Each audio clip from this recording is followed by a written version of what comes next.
नमस्कार दोस्तों, मैं अर्जुन आपका स्वागत करता हूं स्टडी बाय अर्जुन के यूट्यूब चैनल में। तो दोस्तों आज की हमारी क्लास है उत्तर के मैदानों के बारे में दोस्तों आज की हमारी क्लास है। तो दोस्तों वीडियो को अंत तक जरूर देखना ताकि सभी क्वेश्चन आपको आसानी से याद हो जाएं। साथ ही दोस्तों अगर आप हमारे चैनल पर पहली बार आएँ तो हमारे चैनल को भी सब्सक्राइब कर लीजिएगा, साथ ही बेल आइकन को प्रेस कर लीजिएगा ताकि हमारे आने वाले वीडियो का नोटिफिकेशन आप तक पहुँचता रहे। तो चलिए दोस्तों वीडियो को स्टार्ट करते हैं। यानी आज की क्लास में हम जानने वाले हैं दोस्तों उत्तर के मैदानों के बारे में आज की क्लास में जानेंगे।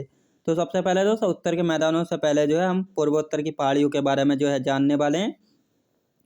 यानी पूर्वोत्तर की पहाड़ियों के बारे में जानने वाले। पूर्वोत्तर की पहाड़ी यानी जो पूर्वोत्तर भारत में 7 राज्य पड़ते हैं दोस्तों, उनकी पहाड़ियाँ जान लेते हैं। और इन्हीं 7 राज्यों को दोस्तों सेवन सिस्टर के नाम से भी जाना जाता है।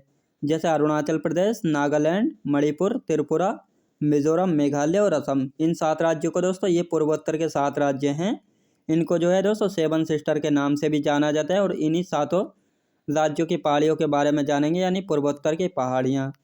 और इनका एक भाई भी है दोस्तों, इनका भाई है, यानी सिक्किम को इन सेवन सिस्टर का भाई भी कहा जाता है। याद रखेंगे। अब सबसे पहले देखेंगे दोस्तों अरुणाचल प्रदेश की पहाड़ियाँ। यानी अरुणाचल प्रदेश की पहाड़ियाँ कौन कौन सी हैं? तो डाफला पहाड़ी, मीरी पहाड़ी, अभोर पहाड़ी, मिसमी पहाड़ी, ये सभी दोस्तों पहाड़ियाँ हैं अरुणाचल प्रदेश में स्थित हैं। और यह है अरुणाचल प्रदेश की जनजातियाँ भी दोस्तों, इन्हीं जनजातियों के नाम पर इन पहाड़ियों का नाम रखा गया है। और ये सभी पहाड़ियाँ शिवालिक श्रेणी में आती हैं। याद रखें दोस्तों, ये सभी शिवालिक श्रेणी की पहाड़ियाँ स्थित है। याद रखें दोस्तों, यानी हिमालय पर्वत की 3 श्रेणियाँ हैं ना, महान हिमालय, दूसरा है लघु हिमालय और तीसरा कौन सा? शिवालिक हिमालय। तो इसी शिवालिक श्रेणियों में आती हैं चारों पहाड़ियाँ। याद रखेंगे। म्यांमार हिमालय दोस्तों, हिमालय का जो विस्तार है म्यांमार में इसको अराकानियोमा पर्वत के नाम से जाना जाता है।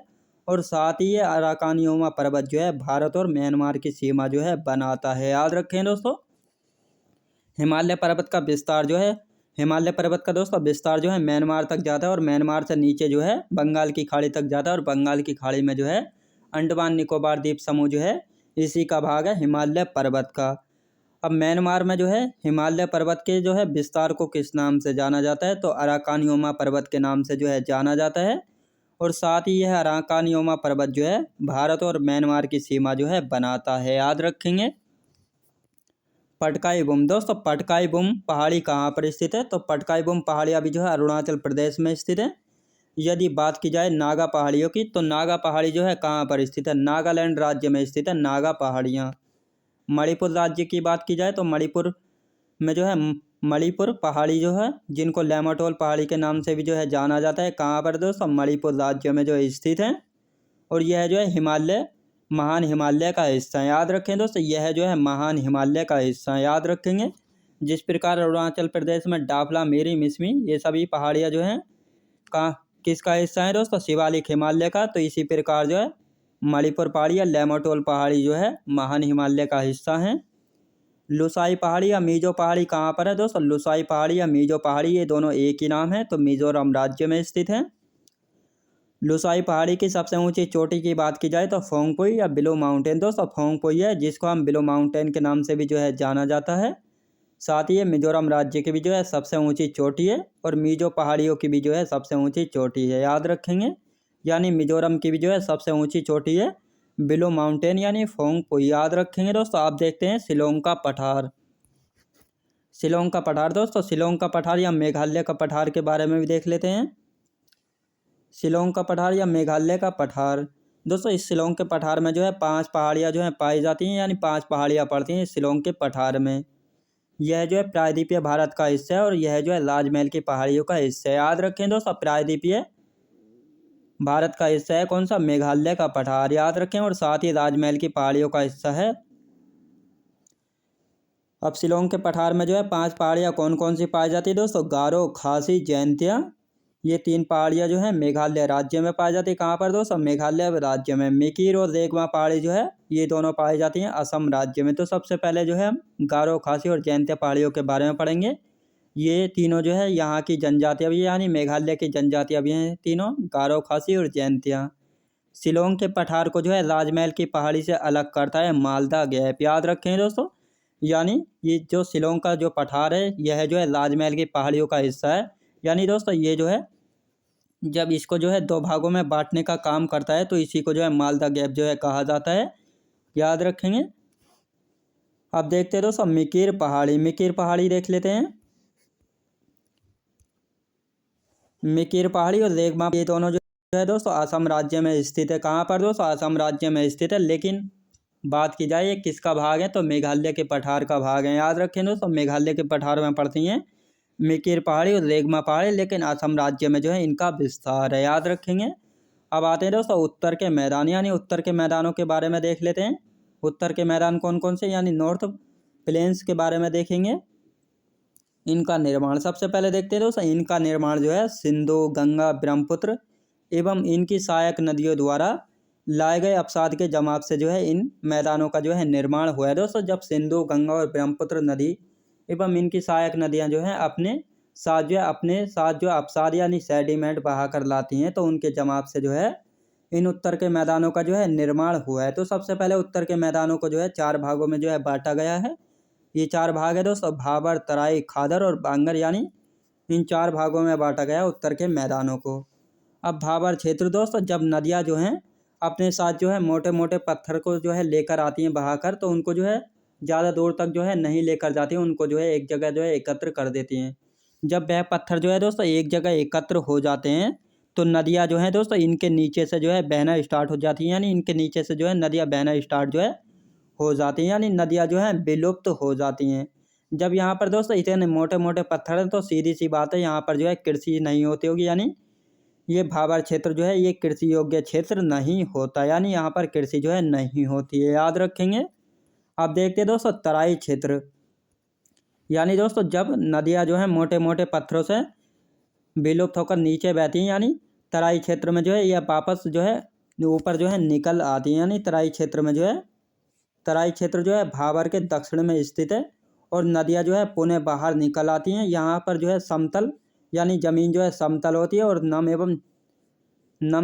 समतल एवं नम जमीन जो है होती है, याद रखें दोस्तों। कृषि योग्य होती है, यहाँ पर जो है गन्ना और धान की खेती जो है होती है, याद रखें दोस्तों।